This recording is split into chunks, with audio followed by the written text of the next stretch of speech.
separated kay tai ti hin pando MLA ho hi tunia separate hi waile Manipur Legislative Assembly Imphal chingmero nga chu government khat leader ke hen dinga hi ka pangdiwa hitan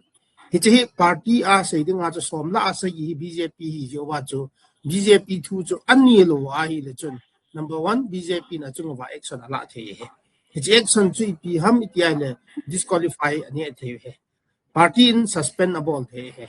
kumgup suspending hamai lo disqualify hung to ball ding hin chu hi ting na chun ai me le hi naw chu hung mang ding hin sa nga chu kapan lo du hi Imphal chu pi yong na ka chi thei lo du hin ka hi thei ta lo du hi ati wa hi le aki resign wa hi le chun imi pi ho ki ta te so champu kampu pilanga atihen go MLA som ho mi pin athen do ho chu Imphal chi ta lo du communication between Imphal or Manipur administration to Amy ho chu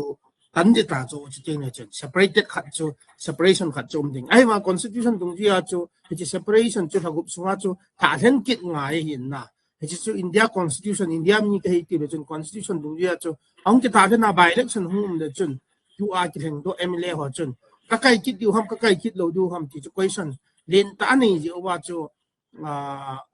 kumhiti chan hi thai chan hi separate adel wang wa chu ki separate thei lo wa Manipur administration a chu no mo hin PR hi extend the han lang ne mo adinga chu sei kum ding hin a PR hi la BJP in extend ta loading athleng ding an kan hi ta ji chen tu le tu hin mi pi in la Imphal ki chi thei ta ponte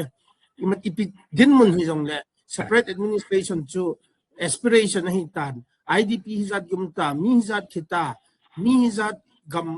le in le lo ka chai ta mang chai ta a PTI le am ho chu num ta chu Manipur administration no ya Imphal chu chi thei diu ham ti question lin ta bo lo wa hi le chun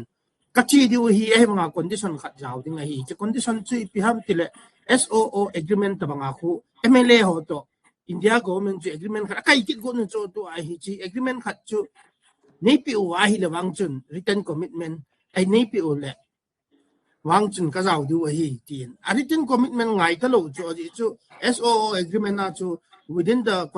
Constitution of India without breaking Manipur mo na say negotiated political settlement kapidi ti UPFK non so yakai ta cho hichu endorsable wa hichu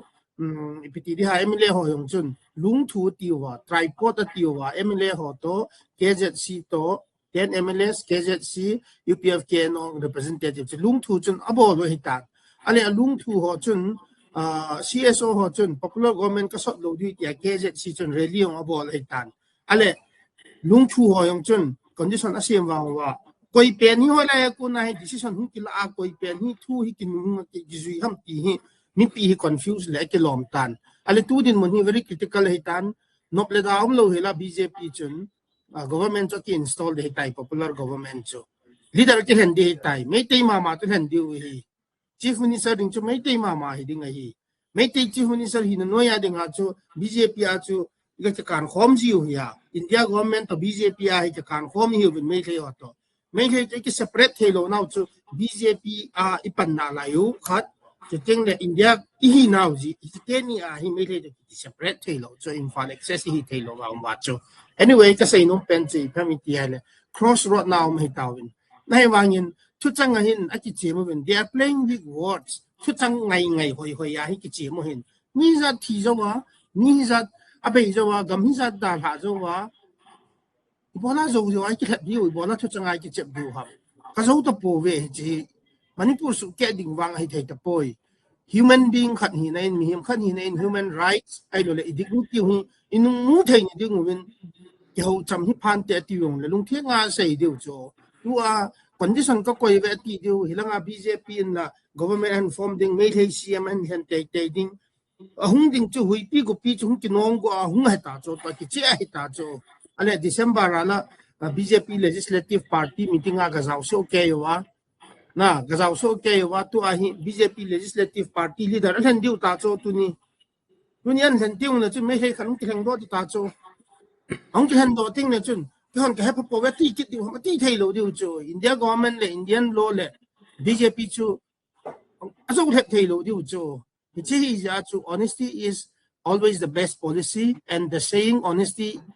na is the best policy ke ti it is not too old it is not too late avai ge nai poi na ai lu lui be se tai apply hi thei ta poi ki it's not invalid hi di poi valid hi chun ai thei di ngai hi le 10 MLAs ho hin UPF ke no hin lungtheng selin mi pi hoi pui hoi win lang kai hoi win ti ken tunin khwa thu phon ka bol nom pi pen he